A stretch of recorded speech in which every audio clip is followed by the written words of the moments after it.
Coming up next, my interview with Ban Ki-moon, chairman of the Boao Forum and former Secretary General of the United Nations.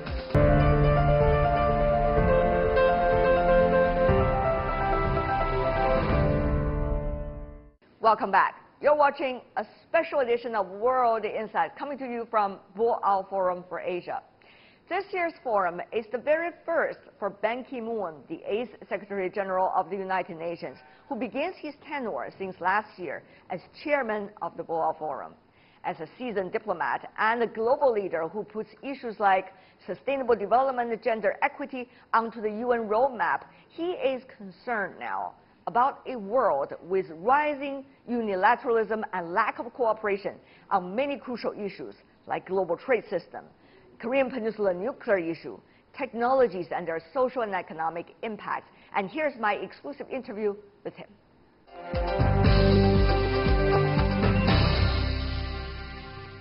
Mr. Chairman, what a pleasure to see you here in Boao. Thank you for this opportunity. You said it very clearly a few years ago even. The preeminent logic of the 21st century is international cooperation. However, Mr. Chairman, I have to remind you of the rise of unilateralism and lack of international cooperation. What do you make of this fact? I am deeply concerned about the current state of international situation where multilateralism is under threat. Unilateralism, protectionism, extremism, and all this individualism are now spreading across the borders. The multilateralism has been benefiting all the countries around the world, and particularly when certain countries who have benefited most from this multilateralism are now shying away from multilateralism. The United Nations really has to be strongly supported. In that regard, China is very much appreciated by international community when Chinese leadership, starting from President Xi Jinping, and her people, the Chinese people, are fully committed to keeping up the United Nations system, multilateral system. Yeah, China is increasingly playing a role in terms of supporting the United Nations system by funding and some of the other ways as well. But Mr. Chairman, what about in the region, as the Boao Forum is about Asia and beyond Asia? Will Asia set a good example about multilateralism? That is the question, isn't it? The Boao Forum for Asia was inaugurated 19 years ago. And it has been more or less confined as a scope of activities within Asia. But with the 21st century, when we are living in a small, tightly interconnected world, I think the Boao Forum for Asia should also go beyond Asia. And that is why I am very happy to see more than 2,000 people from all around the world are gathered here. More than 600 media, international media are here. That means Boao Forum is now expanding. But there are many serious challenges for Boao Forum for Asia. This is how to keep up with rapidly changing situation. As I mentioned, as we speak, the things are changing all the time. Yes, yes, and also in terms of technology and science, and then they are moving at almost at lightning speed. For example, artificial intelligence, cloud computing, biotechnology. There are many such new technologies. How these new technologies can really benefit and support our life to make everybody living in prosperous way. At the same time, I'm again concerned that there is a serious level of inequality among people and among and between countries. And this has to be addressed very seriously. And therefore, there are many agendas being discussed and debated within the Boao Forum. I sincerely hope that we will focus on this kind of very serious concerned issues. Yeah. How we cope with, keep up with the rapidly changing situation. Particularly when these factors are also intertwined. At the same time, slowdown of the economy, geopolitics, as well as the development of new technology that might replace human beings. You see different uncertainties around the world. Mr. Secretary General, or rather Mr. Chairman, in this sense, we have seen stability issue, peace and stability in Asia has always been on priority for many capitals in this region. But the DPRK nuclear issue is something close to your heart, but at the same time still unpredictable. Now, 2 rounds of Kim-Trump summit broke down. Mr. Chairman, how do you, as the former UN Secretary General and a seasoned diplomat from the region, look at that? I think that not only Korean people, but the people all around the world were very much excited and were very much hopeful that there would be finally some lasting peace and security on the Korean Peninsula with North Korean nuclear development programs and nuclear programs discussed and solved. The recent Hanoi summit between U.S. President Trump and the North Korean Chairman Kim Jong-un didn't bring any concrete result. It was in fact... with a walk away, so-called. Yes, with walk away. That was quite disappointing. At the same time, we should not be always disappointed. Why not? Because we were able to see more clearly what are at stakes, what are the key points. I believe that there is not a clear common understanding on the term of complete denuclearization. I sincerely hope that North Korea and its leader, Chairman Kim Jong-un, will make some strategic decision that by giving up nuclear ambition and become a responsible member of the international community, then I'm sure that South Korea, China, Russia, United States, and Japan, and whole European Union, they will be fully ready to support North Korea. That is the most desirable situation. At this time, let us watch how the negotiation will continue. President Moon Jae-in of Republic of Korea has been playing a very important role, and the Chinese president and government, they have been playing a very important facilitating role with North Korean leader. Pyongyang is looking for security guarantee. The security guarantee cannot be provided for its own, but rather coming from the other parties, particularly Washington. Now, there's accusations from both sides as to who is willing at all to do one step further, and whether it's parallel, as you may know very well. So what do you make of the next step also from Washington? Does it need to show? There are several options and ideas have already been on the table, including cessation of war, end of war declaration, or even eventually peace treaty. But there are certain steps to be taken before this kind of a end of the negotiation solutions could come. Therefore, first of all, I think both the South and North Korean leaders and United States and North Korean leaders should get together and discuss more in real sense of commitment for peace and security on the Korean Peninsula. Chinese President Xi Jinping has been playing a very important role in facilitating some better understanding. Yes, it must be a further dialogue. I hope that there will be a continuous support and effort by Chinese government. Yeah. Do you think that will be manipulated, the timetable, for example, for this discussion and the plan will be manipulated by election cycles in some countries? I hope not. But this should never be used in a political benefit for any party. Therefore, these nuclear issues, peace and security issues, should be addressed in its own, sake. Yes. For its own sake. Yeah.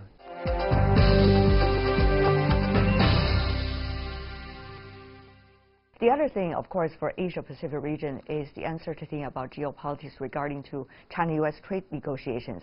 As we speak, Mr. Chairman, the two sides of negotiators are working hard around the clock to try to hammer down some kinds of end result. Now, we still do not know what it is. Mr. Chairman, as the chairman of the Boao Forum for Asia, how do you look at this latest development? Now that China has definitely become number 2 world economy, and the trading is amounting to $600 billion, therefore, there may be some source of frictions. As both countries are now engaging in negotiation, I hope this negotiation will be solved as soon as possible. This may be a bilateral trade relationship, but it has a greater global implications and consequences, not only to Asia, but all throughout the world. Therefore, it is very important that this trade negotiation will come out smoothly to mutual satisfaction. As one lesson learning from this is that there are many different systems. Countries are taking a certain system, and other countries are taking some other systems. But it is important that all these trading activities should be governed by a certain global standard. I know that Chinese is very much committed through opening up, and I'm sure that there will be some smooth and mutually satisfactory resolution of this. Yeah. China has been, since particularly the end of last year, putting out a huge number of opening up measures, for example, in the financial sector, and also the latest update of the foreign investment law, just to give some examples. But do you think, Mr. Chairman, economies here in Asia and beyond, for example, in the Asia-Pacific region, are going to take note sophisticatedly of the latest development and really grasp this opportunity? That's another question, because some momentum needs to be encouraged and nurtured. When President Xi Jinping announced on the occasion of 40th anniversary of opening up of Chinese reform, the whole world were very much pleased and satisfied and commended such visions of President Xi Jinping and Chinese government, and that they would adhere and abide by all these international governance systems. And that was quite far-reaching, that has given far-reaching impact to international economic circles, particularly when President Xi Jinping announced that China respect the intellectual property right and also protect the foreign trading firms, their operations and business in China. This is a very, I think, open-minded and far-reaching visions. And implementations as well. Yes, yes. That's been repeatedly emphasized by the Chinese government themselves. Yes. Asia is a vibrant region with a lot of trade discussions going on, whether it's bilateral, multilateral, RCEP or even CPTPP, different options all coming up. You also see things like Belt and Road, which is an initiative originally coming from China, but certainly discussed and widely in the world. How do you see these options? Will that provide Asia with more tools for development? I do appreciate and commend the initiative of Belt and Road initiated by President Xi Jinping. This will greatly help, particularly those countries, developing countries. It is not just the hard infrastructure. So there will be definitely soft infrastructures. There will be road and railways or port established. There will be a lot of exchanges of culture and exchanges of people. So this is a very good idea. I'm encouraged to note that the Belt and Road Initiative is now being supported by many countries, including some European countries. We are living in a very small, tightly interconnected world. And there are many, many countries who really need sometimes technology and know-how and material support. This is what the Chinese president and government is now presenting to the countries along the Belt and Road Initiative. And I sincerely hope that this will really help the countries in the world, in the region, to really be able to benefit from here, so that we will be able to make the better world for all. Yeah. Yeah. Mr. Chairman, before we go, one final question. I've been reading your speeches, both as the Secretary General of the United Nations and also as leader here in the region. I remember you said once, things are moving like riding bicycles. Yeah, yeah. You remain calm on the upper body and keep the movement. As long as you keep the momentum going, it will be okay. Yeah. But now, as the chairman of the Boao Forum, whether that momentum will be gathered and will be moving forward, that is a question mark in many minds, not just about this forum, but also about the region as well. Mr. Chairman, your thought? I'm confident that with the Boao Forum for Asia, this will really be able to help people not only in the Asian region but all around the world communicate better and understand better their concerns and how we can mobilize our resources and the strength together. We are living in a very small world, interconnected world. Therefore, it is important that we pool all wisdom and the strengths together. There is not a single country in this world who can solve alone. However powerful, however resourceful may be, we are living all in this together. For example, climate change. China has been leading, showing leadership in helping the Paris Climate Change Agreement adopted. Now, we really count on China's continuing global leadership based on global citizenship, so that all the people around the world can learn from Asian wisdom, Asian experience, particularly how China, during such a short period of time, have emerged as the second largest world economy. Therefore, let us use the forum of this Boao Forum here as the way we can better communicate widely and deeply, much wider and much deeper, to discuss the current global challenges. Yeah.